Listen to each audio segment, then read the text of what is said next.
Hi everyone, I'm John Underwood. I'm an infectious disease consultant based in Cardiff and Vale, and this is some of our amazing infectious diseases research team.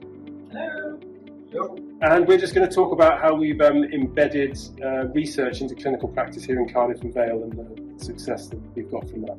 Many of the trials that we do are in patients who are hospitalised with severe infections, and this is an inherently tricky group of patients to study, and this creates all sorts of unique challenges which require really tight multidisciplinary team working.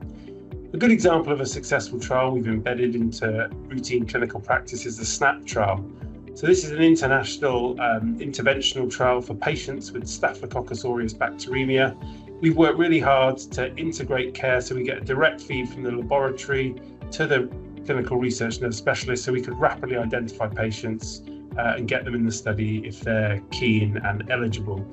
And as such, we're one of the leading recruiting sites with the leading recruiting site in Wales by quite some distance, and also one of the leading sites in the UK. And this approach of embedding research into clinical practice has been really successful. We've randomised over 1,000 people with infections or suspected infections to different treatments or interventions over the last 5 years, which I think is a fantastic achievement, testament to the great work the team's done. I think more importantly, it shows that even in the NHS in 2025 in Wales, you can embed research into clinical practice. And really, this should just be part of routine clinical care. And it's what we should be doing everywhere.